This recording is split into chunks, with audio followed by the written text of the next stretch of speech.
String on. Hi guys, welcome back to my channel. My name is Alantimoteov, Jackson III. But baby, do not get me mixed up with the second or the first, baby. The fourth, hey, I heard there's a fourth one coming. Hey, it's word on the street. It was on Wall Street, so you know it's true. But guys, I woke up feeling so amazing. I feel like these last couple of weeks, I feel my brain has been like the Energizer Bunny, just going and going and going and going. I felt like I was losing myself. And I remembered that I am more powerful than my mind. I rule my mind does not rule me. I'm more like a ruler. I felt like I was getting beat up and I wasn't feeling creative, and I felt like I was like in this rat race, especially in the career that I am in. I feel like we're all in a race, and it's not even like we're all in a race with each other or competition or anything like that. It's more of like, oh, I gotta like keep up. And I have to remember that I'm not in a race with nobody, baby. The only person I'm in a race with is myself, to become a better version of myself. And I feel like sometimes I get lost in where I can be, and I don't appreciate how far I've come. And I was focusing on the wrong things. And to be honest, like, I miss my family. I miss my roots. And I was forgetting why I started this journey, why I started creating content. Because I wanted a creative outlet, because I wanted to tell my story.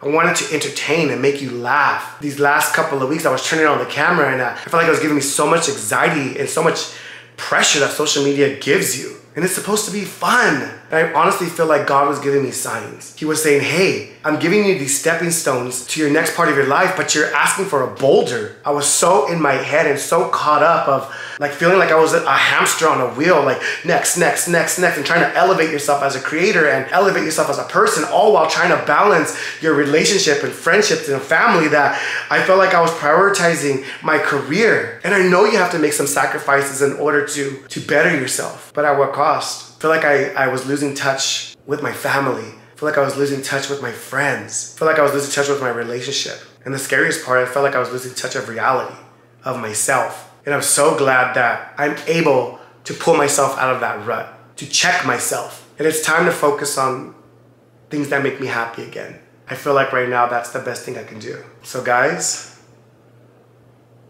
I'm going home.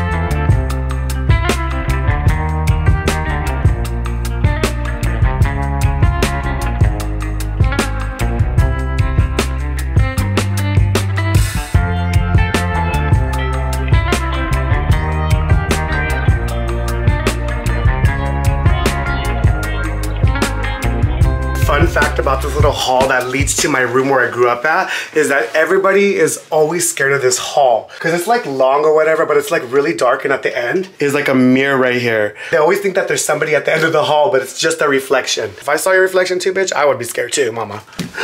Oh my God, we're back in my old room. It definitely has done some changes because my mom took over it, but this is my old little room. That's where I used to do the shabang shabang with all these guys around the city, mama. No, I'm just kidding. I didn't date anybody from my hometown. I used to love to take pictures and do like collages and just put them up here. So anytime I was like feeling down or anything like that, like I would just like look at all the memories that I've created and they would just get me in a better mood. But definitely my room has changed a lot. I'm gonna give you like a tour. I'm all, AD, I wasn't ready for you. Wow, there's just so many freaking memories in this room. It's just amazing how a simple space can bring back so many memories. Like the bed that I'm sitting on right here, it was so cute because if you guys didn't know, like I used to have like a mattress on the floor. It just felt like I wasn't gonna be here very much longer. I didn't want to decorate my room or anything like that. So when I started dating Ruben, he was like, well, let's give it some life. Let's like, as long as you're here, let's at least make it comfortable and make it feel like your little sanctuary. So one day Ruben was like, get out, I'm gonna renovate your room for you. So I was like, what? You don't have to do that. He was like, I know I don't have to, but I want to do it. So I left the house for a couple of hours and I came back. He did like little crates on my wall where I had like candles and pictures. So he did two of them right here because I don't have like a closet or a lot of shelf space or anything like like that. So he was like, well, when in doubt, let's improvise it out. And then on top of that, he works at a pallet yard. So he went out of his way to go to his yard, come back and bring me these pallets, and he made like a whole bed. Because I like that like little, I don't know if it was like rustic look. At the time, like having a pallet bed was like the thing to do. And you could put like lights under it and kind of gives it like that little like homey feel to it. So he made me like a bed out of pallets. And then he put up like these shelves and all that stuff. He went over there and he had like lights hanging from the roof. And I came back and I was just like, wow, you didn't have to do that, but you went out of your way to do that for me so I could feel comfortable. Like when I come home from work and I had a long day, like this is my little space, my little sanctuary. And I don't know, that was just like really sweet what he did for me. But yeah, guys, enough of the chit chat. I just wanted to show you guys like where it all began, like my little hometown. Share a little piece of my roots with you guys. I'm all like, here. But yeah, I'm gonna freshen up and then me and my family, we're gonna go to a new Japanese restaurant that my mom is so excited to show me. So let's go. It's a new restaurant in our town, guys, you said? Yes. I'm having my dad drive my Tesla because in a couple of weeks, as you guys know, I'm gonna be heading to San Antonio. So I'm leaving my car at my parents' house, so they need to know how to drive it. And Dad, I'm so disappointed because it's like a tradition. Every time somebody gets a new car, you have to drive it. You're like the first person to drive it. And you have refused time after time to drive my car, so today's the day. It's like I'm teaching you how to drive a car. Yes, I don't hear the engine going, so that's kind of disappointing. It sounds like a little toy. Like a little go-kart? No, it sounds like we're in a Disneyland ride. You don't want a little kid with you? Dad, as long as you pass your driver's test, unlike someone I know. Oh, damn! I didn't know I was getting dragged in the trenches. Yeah, somebody that drives over ladders and tries to get past. That was one time. Okay, twice at most. So what you want to do first is you have get close right here. Right here. Get close. You have to get, and then you're gonna open your eyelid. And you have to scan it. Shut up! Shut up! You actually got close to it. Well, you know, man. I thought maybe you don't have to. But yeah, I'm teaching my dad driver's ed over here. Okay. You know, the first driver's ed guy I had, he hit the windshield. He did? Yeah, I accidentally hit the brake real fast and boom! That was before we had seatbelts. We had seatbelts back in the day. I'm dating myself. I know. Back when what? You were like in a carriage and a horse or what? Chariots. A chariot. And he had a spear. Right here, there used to be a bomb place. There used to be an amazing Mexican restaurant called Toña's, and if you're from Pico Rivera, you know Toña's was a spot to be, baby. They had the best nachos. On Saturday they had the best pozole. Oh, what I would do for their nachos and pozole. Just one more. Just one more little taste on my taste buds, baby. That's all I want. Just love. This is like the freaking Nobu of freaking Pico Rivera right here. There's always like valets to come in here. I've never stepped foot in that restaurant. You guys have though, right? Yeah. Yes, this is the way it is. Picture yourself in the 1920s, 1930s, and nothing but gangster-looking people, very elegant people dressed, and you can imagine Al Capone just walking in and doing some kind of deal. Making deals in the corner. People come from all over Los Angeles. Everyone knows Del Rey. Yeah, I've never stepped foot in there. Maybe one day like I'll go in there, but I always thought it was like ridiculously expensive. So I was like, I can't afford that. I can't go in there. And then on top of that, you see like on the weekends, you see like limos pulling up there, and like the valets there, and it's so glamorous. That's why I'm like, girl, you're in Pico Rivera. This restaurant here, it's a Japanese restaurant. It was a Sizzlers, and after church when the boys were little, and we used to come every Sunday. Oh, we had a blast.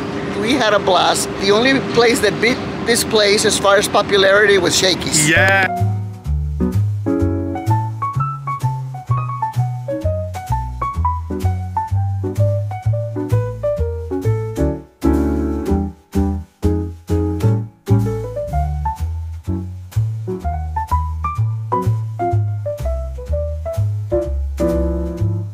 Oh God, guys, I'm surprised you all didn't have to roll me out. We did. Oh shit, that place was really, really good. Kind of expensive, but really, really good. The food was amazing. It went right through me, guys. Call me Raging Waters. Call me Raging Waters. But yeah, the food was amazing. It was really good. Now, that was just an appetizer, right, guys? Right. So what are we gonna eat next? I'm gonna show you guys around my hometown. I'm gonna show you guys my school, where I hooked up the first time, where I did crack for the first time. Here, this liquor, guys, this is where I first bought my first pack of cigarettes right here. I was so excited for my ID because I was finally 18. I was like, kind of showing my ID. He's like, it's okay. And I was like, no, here's my ID, I'm 18. He's like, no, we can tell. You look like you had a rough life. The same thing happened when I first turned 21. I went over there to the 7-Eleven. I was like, all excited to show my ID. He didn't give a shit. He was like, girl, yeah, they don't. I haven't been 21 for the last 5 years. This is where I was varsity football. Who am I kidding? That was a cheerleader, mama. What the hell happened? So right here, this used to be the stadium, the football, the track, but they took it all out because they're building, I don't know what. A new stadium. A new stadium. I was all attached to that one. All right, I didn't ever went. I was just hooking up behind the bleachers. No, but we used to run a track. Yeah. Cross country. Run's a very strong word for me. I was mildly walking. He finished the course. Oh, my parents are so supportive. When I was in cross country, like I used to go on, well, you know, when you're in cross country, you have to go on races. And I invited my parents to my first race thinking like, oh, bitch, I'm fast. Bitch, they started the second race and I wasn't even done with the first one. We took a sleeping bag and I could tent. Oh my God, this is where I got pulled over and I got arrested. Yes. Really? Wait, I scolded you on the phone. Yeah, okay, so fun fact, guys. One time I was ditching school. Oh, this is my school. This is called Rancho High School. I used to stomp the yards here. Just kidding, I used to get stomped on. But right here, in this exact spot, Oh, guys, this is math building. right here, this, when I was here, this was under construction, so they had like a gate where you had like a little opening. So I went out, and then I guess one of the teachers that saw us or something, and they called the cops on us, and they freaking like put me in handcuffs. I was like, I told him, don't call my dad right now, he's asleep. He's like, no, we're gonna call your dad. So like, they call my dad, and then he's on speakerphone, and then you just hear him, what the f? You ditching school, this and that. I'm gonna pick your ass up and drag your ass around school. I'll show you what ditching is about, bitch. No, I'm kidding. He didn't talk like that. I know the whole time, the counselor, she was like, do I need to call CPS next? Nah, just worried. That's just a Tuesday for my dad. So this is my high school right here, guys. Wow. I have one thing to say to you guys. Right here, guys, this is where I went to middle school right here. This is called North Park. But when Ruben and I first started dating, I think it was like he came to one of our family parties or whatever, and I was like drinking a lot. And the next day I tried to like tough it up, like I wasn't hungover. He was in his pickup, I jumped out of his car and threw up right here. Threw up right here.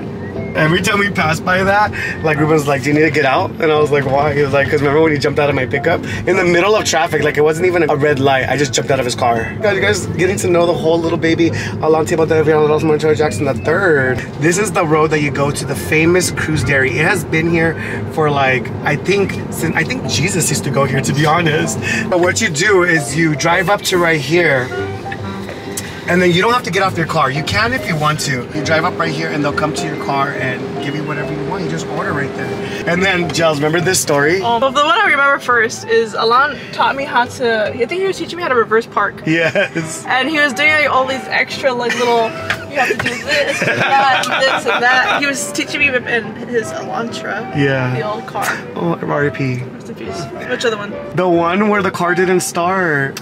Oh! Remember that one? Mom and Dad don't know about this story, so you guys are gonna find out firsthand right here. Oh, so pretty much when I had the Sentra, my little 92 Sentra, I snuck out. I didn't have a license or anything yet, so I got the kids and I snuck out and I parked right here. So we're getting snacks and all that stuff, and the car didn't start. Yes. And I was like, you fucking little bitch. Like, I am now. Like, you didn't start. And I had Ayana, little Eric, and Gels right here with me. I think. And we all had like snacks. And we're gonna like go and, you know, have a little movie night in my room. And it didn't start. And I was like, my parents are gonna kill me. One, I don't have my freaking license. I don't even have a permit. I don't even know how to drive that well. I'm literally teaching myself how to drive. And two, I have like kids in my car. Like, so I was just freaking out. So I was just like praying, like, God, please, please let the car turn on. Freaking Trusty. That's what you call Trusty. Like, I need your trust right now, mama. Yeah, it was me, you, and Jan, because we left little Eric in your room because we got out the window, remember? Oh my God, I'm doing so many illegal things. We snuck out. Alanti was like, you're like 17, no, yeah. Like younger. And we're in my room, what was used to be his room. Little Eric was left in the room to open the window to let us back in. And I remember me, Anna, and Alan snuck out, went and trusted to go get the snacks, and then it wouldn't start. And then Alan was like, once it did start, we we went back and we were rushing, and so I remember just like little Eric popping out the window and me throwing the snacks at him so he could. Oh my god! You little devils. So the car finally started. Yes, but we were there for like an hour, and I was like, I'm gonna have to call mom and dad and tell them like I took the freaking car. What the hell am I gonna tell them? Like I snuck out of my house. Who sneaks out of their house at 3 p.m. in the afternoon? Like just go to the front door. Why do they have to be all extra like fucking Tom Cruise in Mission Impossible? Like I used to take the car all the time. Trusty, I had no license, I had no permit, and I barely knew how to drive, but I took it out. No shame. No shame.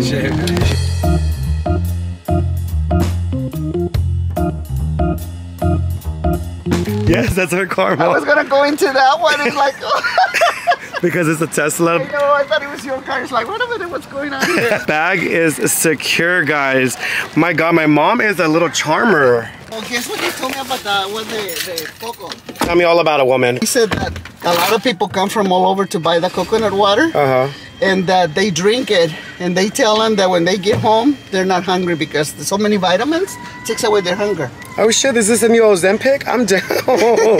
But my mom's a little charmer, so not only did we get all our fruit, oh, it looks so freaking good, but he gave us little like mangos on the stick, and then he gave us a bunch of agua de coco. So I'm excited to try this. Every time I have coconut water, like that shit goes right through me, so we all know I need a cleanse, so let's try these out. And they're full of vitamin. So let's head home, let's go plant ourselves on the grass and eat some fruit, bitches. All right, now we got our little frutita. We're just gonna enjoy it and enjoy the beautiful day. Look at the coconut. Well, it looks like an acrylic nail, mama. It is. Taste it. Oh my God. It's good, huh? It just like melts in your mouth. Thank you for such an amazing day today, Mom. Thank you for coming. I love having you here. Like we were talking about earlier, sometimes I feel like life moves too fast and you have to have those moments to slow down. And I was really missing home. I was really missing like being around you guys, and I'm gonna try to make an effort to have more moments like this. It's important. It makes our life feel like more fulfilled, you know, like there's nothing like being connected with people you love. Exactly. Being with them, and besides our salvation, our family is the biggest blessing the Lord gave us, and for a reason. Exactly. We need each other. We just gotta live life to the fullest, and whenever I feel like my mind is running faster than Usain Bolt, I know where to come to reset and recharge. Yep. Come to my mama's house so she can spoil me. I think having good conversations is a lost art. It is. A lot of people don't communicate or don't have conversations. They do a lot of texting, a lot of phone, other things, but there's nothing like just sitting down and just talking, you know, sharing things. And also there's being able to, there's times when we just need to be able to listen without responding. Yeah. You know, to when someone talks to us, it's just kind of keep quiet and listen and really, really pay attention to what it is they're trying to tell us instead of thinking of a response. Yeah. It's like just kick back and listen. Especially how fast-paced this world is, I feel like everybody's like so short attention span, where it's like on to the next, on to the next. Sit down, have a conversation. Like this moment right here, I'm just taking it all in. Did you ever feel like after you went through your mental breakdown and you came out of it, like there were certain things that were happening that I couldn't understand? Like, why are people leaving my life? Like, why, like, I felt like God was, like, my life, I feel so much better, and I'm so many good things are coming in my life, but these people that I think I love, or I thought I loved, they're dropping like flies. Do you feel like God was like detoxing my life of people that weren't good for me? You know, it's funny that you're asking this question. When I had my mental health, my breakdown, I told Dad, you know what that taught me? That taught me to really look at my life. That the reason I went through that is to really examine my life, because people think that when they suffer, when they're little, when they have traumatic experiences, that they're gonna go away. Yeah. But you know when they start popping up is when you become older. Yeah. That all of a sudden, the fact that I didn't have a mom and a dad or a family, like a regular family, that's the reason I want to hold on to my kids. That's the reason I want to have this family. After I came out of that, I started losing relationships. And it was almost like that the Lord had prepared me, that the Lord said, you know what? I am going to rid you of all those things that have caused you stress. Not that we're not going to have stress. There were people in my life that had victimized me in my entire life. Yeah. And yet I kept bringing them back and bringing them back. People that were not good for my self-esteem, for my mental health, and not only for me, but some of my family members, but I kept bringing them back because that's what I thought I was supposed to do. Yeah. So I told Dad, I learned how to get rid of stressors in my life, how to get rid of people that are hurting me without feeling guilty. Yeah. I've learned to outgrow those people, and to let those people know that I was no longer the same person. Yeah. And I think that I'm still learning. I still hurt when I lose relationships that I care for. Yeah. But if you really look at it, if they were doing that harm, then that was not a healthy relationship. That's very true. And we need to kind of rid ourselves. In order to serve God to our fullest, He needs to be the center of our attention and not all the people that are causing chaos in our lives. I did feel like once I was getting the help that I needed, I was feeling so much better. I went back to these relationships that are like, oh, I'm back again. I'm fully healed. I'm this and that. And people were just disappointing me left and right and hurting me and trying to break me. And I was like, did I not see this toxicity did I not see this before? Like, why am I just seeing this? Like all of these things that I blocked out because I was like, oh, that's just the way that they are, or that's just the way we mess around. Once I healed myself, I was going through my healing journey. I was like, whoa, like this is too much. Like I'm not gonna allow you to treat me like a doormat anymore. Like you can't do that. They were just dropping, and I was like, am I the problem? But so many good things are happening to me. Like I just getting married. Like why are people trying to destroy me? Like I got the job of my dreams. Everything is going good. My house, like my relationship, my health, I'm like everything was going good. Like why are these people trying to like bring me down? And I feel like that was my detox stage. Yes. Where I was like, God is like, you have been asking me to change you for so many years. I put you through one of the most traumatic things that you've ever gone through in your life, and I don't want you going back to those people who caused you to go into that trauma. Yeah. I want you to really learn. You're not gonna allow yourself to be accessible to people anymore and to be a doormat to anybody. I'm just happy to be where we are today. And I'm glad that I can have conversations with you and talk to you and feel so open enough with you to talk to you again. I feel the same way, and I love you with all my heart. You're so sweet, and you're a great human being, and I love you, and I'm proud of you. I am so proud of who you are, and you're a wise person, a very intelligent and creative person, and I'm blessed to be your mama. And you know, sometimes when we have guilt feelings about, was I the best mom? Was I there when you needed me? You know what? The Lord told me, don't beat yourself up. Look at how He is. Look at how your children are. And like the saying they say, the proof is in the pudding. You all are the best tasting pudding ever. I really needed this talk. I really needed just this again. It makes me feel like I got to reset and to go back and focus on the most important things in life. Mm-hmm. That no matter how far life takes you, no matter how crazy your life can get, remember where you came from, and you can always go back. Yeah. And I feel like that's what grounds me. Everything else will come. It'll come.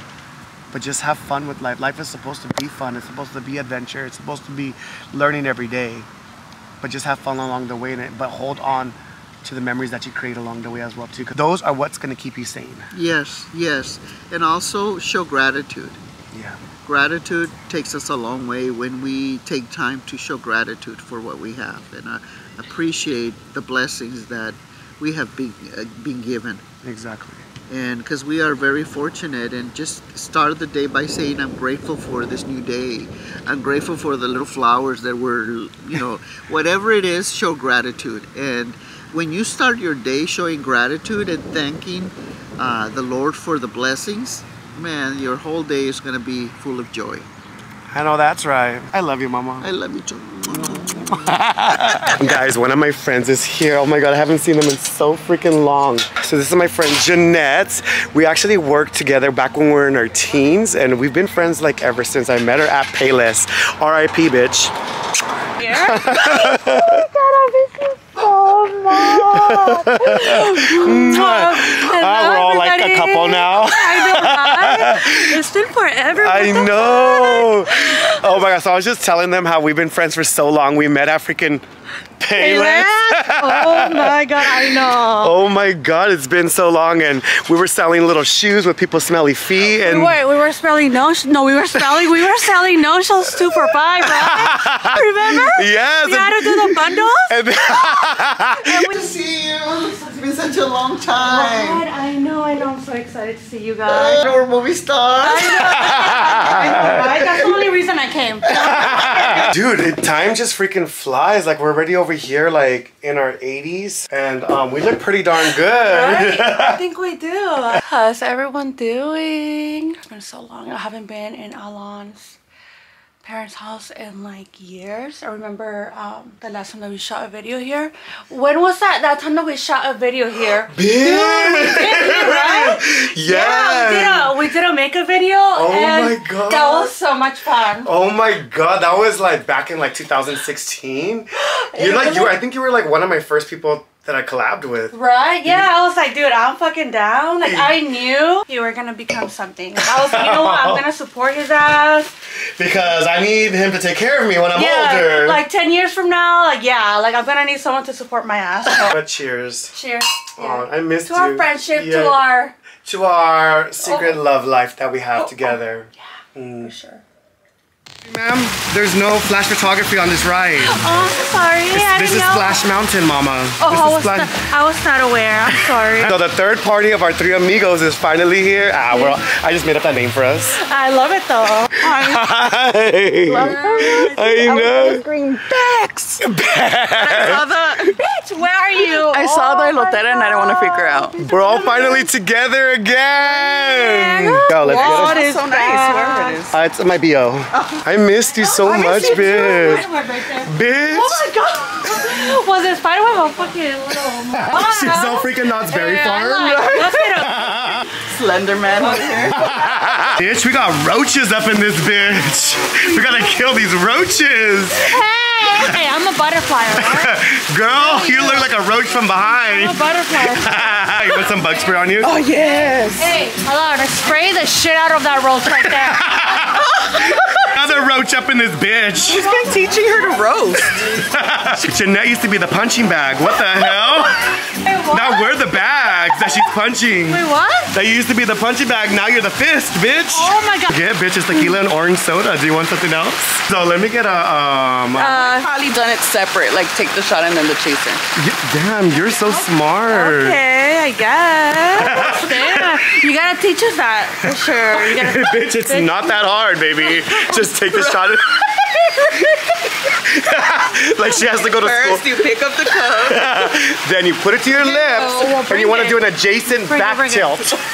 She starts gargling here like She's all, instructions unclear. Yeah. Bex reunited. Bex reunited. Bex 2024.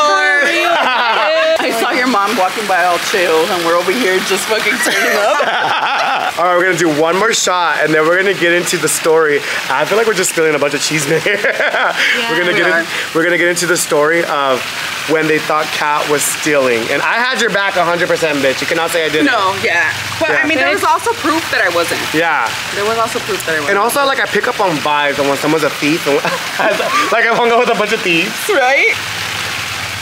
Okay, so they were investigating the store because there was it like $100 every single day missing? Literally. Yeah, $100 every single day.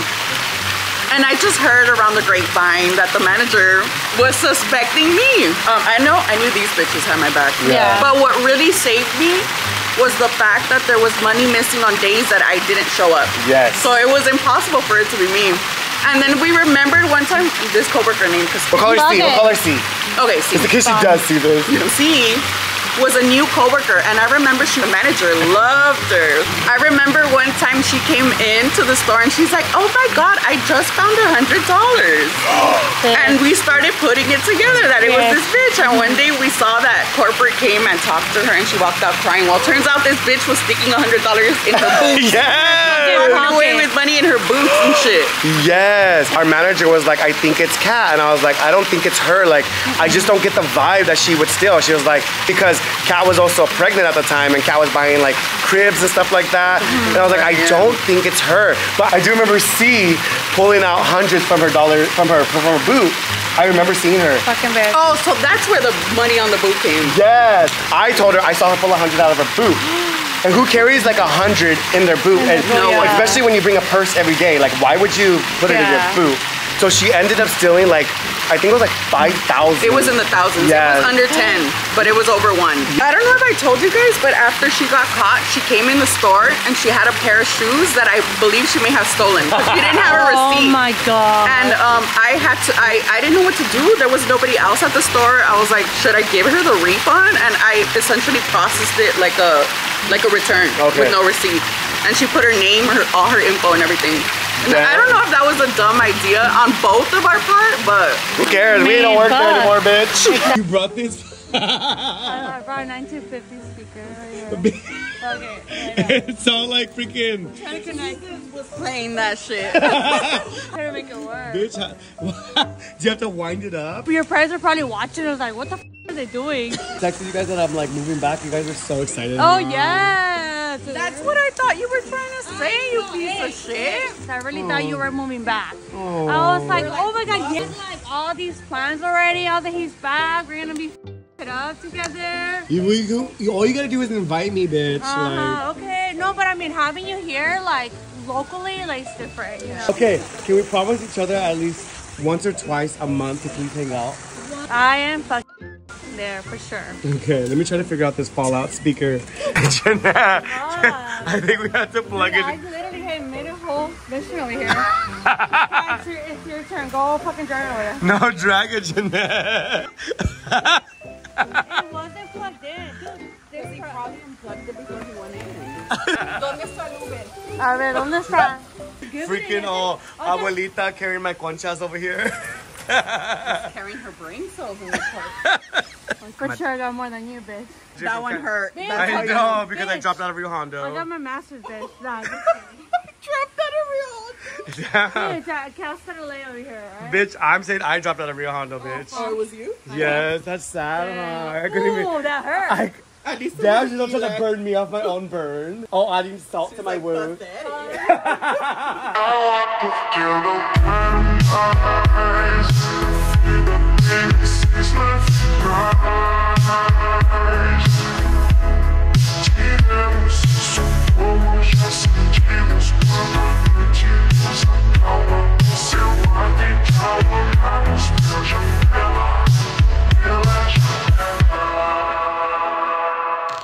Lord, and just like that, we're back. I think I still might be drunk from that night, honey. Just say I met Jose and I met Cuervo.